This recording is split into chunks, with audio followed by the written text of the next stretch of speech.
Well,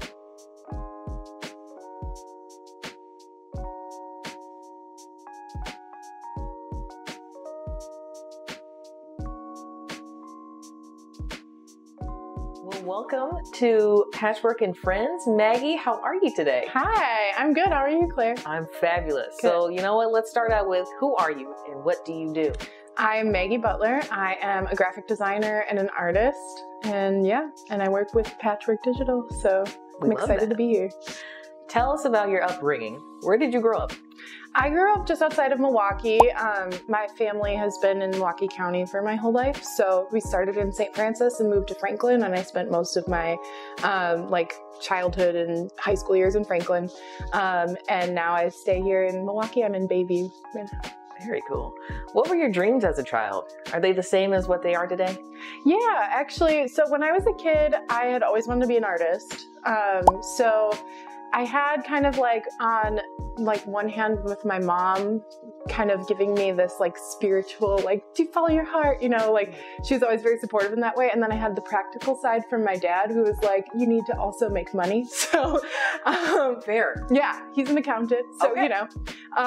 So I kind of combined that love of art with a career path and became a graphic designer. And I've known since I was 10 that that's what I wanted to do. Since you were 10? Yeah, because they instilled that in me. Wow. Okay, so let's skip a few years after childhood. What did you study in college? I studied advertising at Marquette University, and I did a minor in graphic design. And they have this great program where they partner with an art school called MIAD, Milwaukee Institute of Art and Design. So I took classes there and did a minor in graphic design. And then I also went on to do a master's of arts and communications because it was a good opportunity at the time. So yeah, I did a lot of schooling. A lot of schooling. Did you enjoy it? I know Yes. School isn't for everyone, but considering you got to partner with this art school, did you enjoy your time? Yeah, I definitely did. And I'm also definitely one of those people who's always loved school. I was a goody two-shoes little kid for sure. The teacher's pet. So. You draw them an art piece and then they love you. Yeah. Yeah, so I liked school and I enjoyed my time in college for sure. So you met Patrick and me, Claire, at Marquette, your alma mater. What were your first thoughts when we approached you to join PATCHWORKdigital? Well, you guys put out kind of a call for videographers and graphic designers and, wanting to expand the team. And I had been following PATCHWORKdigital for a while and I loved all of the work that you guys have been doing. Try Run and Perfection was super fun to listen to. So I reached out and I was like, they are doing cool stuff. I want to be part of it. And then you guys, did a little interview and it was a great fit. So here we are now. Before you joined PATCHWORKdigital, you were actually working full-time before becoming a freelance artist. What inspired that decision? Yeah, so I basically, during 2020, had plenty of time, like I know a lot of other people did, to think about what I actually want to do and is what I'm doing right now what I want to do with my life. And yeah, I was doing graphic design and I was enjoying it. But I think I had always seen my job at a corporation as a good starting job out of college to kind of get me into what I'm more passionate about later. So I'd like to do my designs more about things that I'm interested in, like music and food and entertainment and things like that, and try to combine my creative passions with my career, which wasn't really what I was getting at the time. So I kind of built up my freelance client base on the side when I had nothing to do because we were all quarantined. And I got to the point where I was working nonstop. And I knew that since I was getting vaccinated soon, I had busy summer plans that I wouldn't be able to sustain that kind of life. So I made the choice to quit my job and become a freelancer full-time and do graphic design full-time on my own. Wow. Yeah. As Claire Kelly once said, never quit your daydream. Exactly. And she was a big part of the decision, I'm not going to lie, because we interviewed her, I designed her album artwork, and she had been talking about how she was inspired to quit her job because she had listened to Lin-Manuel Miranda's speech about you only get one life, don't waste it. And then I was like, ooh, that hit home. I love that. Yeah. Yeah. So speaking of Claire Kelly, we were all there together to talk to her, and we talked a little bit with you behind the scenes about those designs, and you went through a bunch of different designs before you came up with the one that came to be the album cover. Can you tell us what was your toughest design to nail down from start to finish? Doesn't have to be Claire Kelly. Oh, but it is. No. Okay, fair. Yeah, so that was, you framed it up perfectly. It was a lot of fun, and I definitely want to get into more of like music design, album covers, like posters, things like that, like for like concerts and stuff. So that's where my passion is, and that was my first like real project in that area. Like I'd been doing some of my own stuff on the side. I did a poster series that I'm still working on when 2020 happened, of all the concerts that I had tickets to that were canceled. So then I started going backwards to all the ones that I did actually go to and attend, and I'm like working my way backwards through all of the concerts that I've been to. And that's kind of how I got this job with Claire, was she'd seen some of those things that I'd posted, and she was like, I think I want you to design my album artwork. And I was like, that's awesome. This is like really what I want to do. And it was just a learning process because I'd never done it before. So it was heavy on illustration, which is time consuming. And we did several iterations, and obviously in a time crunch that can, you know, like you got to work pretty fast. So I just learned a lot about process and like how to actually like work with the clients so that you have an equal vision, like going into the beginning. Cause I think we just needed to have more conversations up front so that we like both knew what Claire was thinking, so that when I designed it, it was her vision, and like, yeah, and it looked like what she wanted. On that same thread of finding the balance between what a client wants and what you love, how do you do that? How do you balance that? Like, I don't really love where you're going, but this is like what you want from me, but it's what coming out of my brain. How do you find that balance?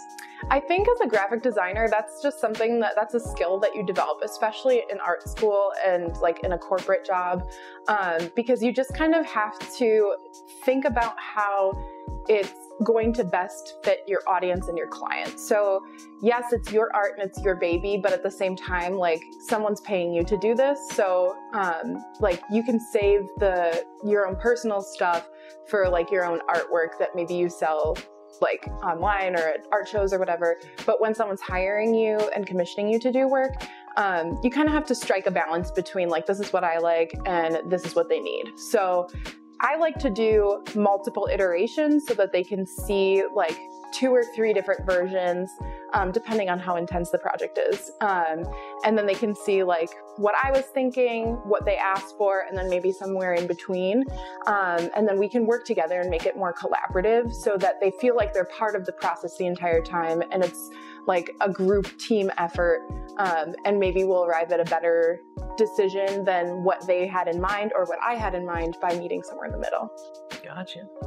So recently you were able to show off a piece of yours, a piece of art, at an art gallery. Can you tell us more about that? How it came to be? Where can we find it maybe? Yeah, exactly. So I was involved in Bayview Gallery Night, which is, I want to say it's a quarterly thing that they do a few times a year. And it took a big pause for 2020 and COVID. So this was the first time back since all of that. Oh, wow. And I got involved there was a thrift shop basically that I had been to a few times and bought some of their stuff. And I followed them on Instagram, and they had a call for artists to join in on their gallery show. So the theme was Jim Henson. So we all got to do like Muppets and Sesame Street themed stuff and Labyrinth and all that fun stuff. So you can basically make whatever you want, and then put it up at Bayview Gallery Night in their store. So yeah, that was just a few days ago in June, and it'll be up for a week. And then once that's all done, I'll take my prints back, and if it didn't sell, then I'll sell them online. So yeah. What inspired you to create what you did? We're probably going to show that off to our viewers, but can you just like tell us about why that called you? Totally. So I am not a huge Jim Henson like connoisseur, but I loved Sesame Street like so much. Classics. very classic. So when I was growing up, I watched it all the time. I was a PBS kid. So I wanted to do something with Sesame Street. And then I also like have a little bit of Milwaukee pride. So I did 414 where the 123 is, and then Kinnick, which is the street that this store is on, and a huge street that runs through Bayview, like where Sesame Street is. So it just looks like a little Sesame Street sign. That's so sweet. What attracts you to graphic design or visual art in general? You know, you mentioned that when you were a kid, you always knew you wanted to be an artist, but what got you into these realms specifically? Yeah, it's kind of a little bit of what I talked about earlier, where I was like, I want to be an artist, but I also want to make some money, and I know that graphic design is a way that you can do that.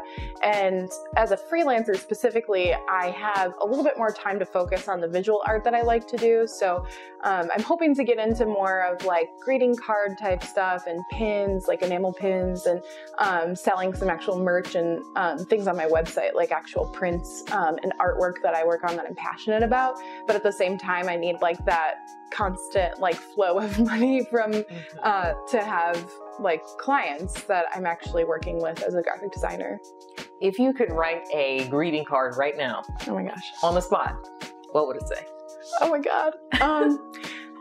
Let me just start with a story while I think of something. Yes. So when I was a kid, my mom, whenever she would take us grocery shopping, she would just like, for some reason I was obsessed with greeting cards. She would just like take me to the greeting card aisle, and I would go up and down the like all of the greeting cards and read every single one. Just look at the design, read it, put it back, and just go up and just keep doing that. Incredible. While she grocery shopped. So I've always been obsessed with it. And so that's kind of why I want to like start to get into that area. Still trying to figure out exactly what I want to do, because I want to be like eco-conscious and like use good paper that's, you know, like maybe something that you can plant and it will turn into a flower. Wow. So I'm still looking into like how I want to do all of that. But yeah, I think if I had to write a greeting card, it would probably be something with like a bumblebee on it that said like "Be Happy," like BEE. We're gonna hold you to that. Okay. We really hope that your first card that you ever sell is a eco-friendly, planted in the ground. It has a bee on it. All right. We're looking out for it. So what have been some of your favorite design projects that you've worked on? That's a good question. I would say I love a lot of the work that I've been able to do. It's just a really like rewarding career. Be proud, yeah. Yeah, so I think definitely the album artwork that I did. And then I've also done like a lot of client work that I really loved. So when I worked at the corporation, I worked at Kohl's. So I did a lot of like advertisements for social media, and I got to do some art directing and stuff. So I was really proud of that work, where I got to like create compositions, and like sometimes it was a GIF, and sometimes, you know, it was like just a cute little concept that we got to do in video. So I'm really proud of a lot of the work that came out of that. What goes into being an art director? I don't think I know exactly what that is. You know how to frame things in camera. Yeah, exactly. So I was basically like in training to be an art director for like a year there at Kohl's. And there's two different ways that you can go with art directing. One can be that's like specifically focused on design, and one can be focused on photography. So I focused on photography, and basically you go onto like a set with a photographer and with a stylist, with assistants and everything. And you kind of like, you let the stylist do their thing, but you kind of like tweak things to make it look like compositionally how you want it to look, and like bring the vision to life. So it's kind of like leading a group of people to like make a beautiful photo or video or a GIF. That's cool. Yeah. What are your favorite hobbies besides art? I love to go outside and like go hiking. I haven't yet bust out the kayak this summer, but I love to kayak. Oh my goodness. Yeah. It's been such a busy summer that I haven't had a chance to, but I'm looking forward to hopefully next weekend go out. I like to read, and I love live music.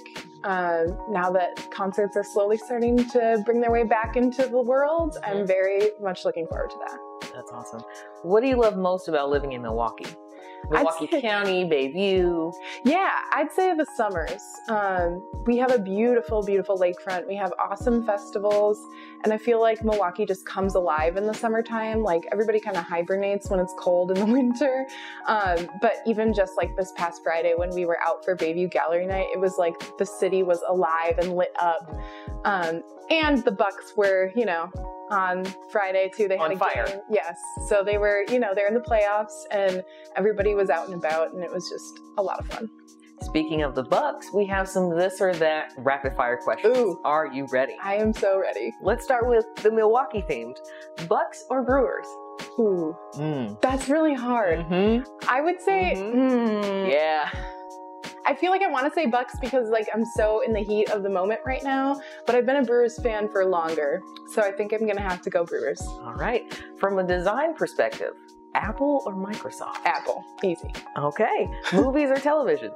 Probably TV. I'm not a huge movie person. Okay. Fruits or veggies? Ooh. Fruit. Farm life or city life? City life. Oh. Yeah. Books or podcasts? That's hard too. Probably books. Tacos or pizza? You're hitting me with the hard question. Bangers. Pizza. Winter or summer? Summer. Okay. See the future or change the past? See the future. Okay. All right. We got a few more questions for you. Not non-rapid fire. What are 3 special things in your life that you can't live without? Ooh. Okay. Definitely family and friends. My people are the most important things to me. So that can be 1 and 2. And then as like annoying as it is, probably technology because I need to do my job that way. So like call people. Yeah, exactly. So like my phone, my computer, stuff like that. We talked about music a little bit. Do you have a favorite album? Why is it your favorite album? And why do you love it so much? That's tough. I have so many favorites. And I also feel like every time I like a new album, I'm like, this is my favorite. This bumps it up. Yeah. And then, you know, it's hard for me to pick one. But I've always had a really big affinity for Jack Johnson because like my mom and I like really loved him growing up. So Brushfire Fairy Tales is one of my favorite albums. It's an older one from like 2004, I think. And that one always like stays top of mind. It's like very nostalgic for me. I love that. What is the last movie that you watched that you, because you're not a movie fan, what's the last one that you absolutely hated? This is a wild one. This is a toss-up. Like, oh man. I don't want to know about what you like. Tell me what. Ooh, that's the thing. I don't watch movies very often. I did watch one yesterday, but I really liked it. I like rom-coms. What rom-com was it? Tell us. Come on, be honest. What was it called? It was this one. It's 2 words. And it's with Daniel Radcliffe. Oh. Harry Potter. I'll think of it. Okay. But we'll marinate on it. It's something it, but I can't remember what the first word is. Got you. It's obviously not a movie person if you can't tell. Right. Let's flip the switch. Right. Last show that you watched that you absolutely hated. Maybe after a few episodes, even the pilot, turned it right off. This is super hard for me. I'm sorry for being like so. Take your time. I like watch Jeopardy and I love Jeopardy. So Jeopardy is a classic. Yes. I'm watching Community right now and I loved it for like the first probably 3 seasons and now it's getting weird. At the end, it loses you. It's weird. I think a lot of sitcoms do that and I watch a lot of sitcoms, but I'm very committed to like finishing it. So we'll see. It might start to get to the hatred level toward the end. We'll see. Probably. Okay. What was the first thing you did when you woke up today? Besides like washing my face and brushing my teeth, I cleaned my house because I knew it looks great. Thank you so much. What is the last thing you think you're going to do before you go to bed? Watch the Bucks win. Win, obviously. Watch them win. Okay. So we're already more than halfway through 2021. What are your goals from now until the end of the year? That's interesting. I try not to like set goals in such like a what am I trying to say? I'm trying not to set goals in a way that like I need to get things done at a certain time. I'm kind of letting them happen as they do. But I kind of made like a 5/10 year plan of how I want to see like my career evolving. And so I would like to start selling things on my website and like creating art outside of my client work that I can actually like make my own and sell to people. I'm glad you bring up selling on your website. This is the last question for you. We appreciate you talking with us. We are so honored to have you part of the Patchwork Digital team. Where can we find you on the interwebs? Website, Instagram, whatever. Yes, I would say my website is maggieabutler.com. And then I would say the best place to look is Instagram. I'm MaggieButler7, and I'm that on all of my social channels. But Instagram is probably the place where you can find me the best. Awesome. Well, thank you for your time today. Thanks for having me. And thanks for coming to Milwaukee. Yes.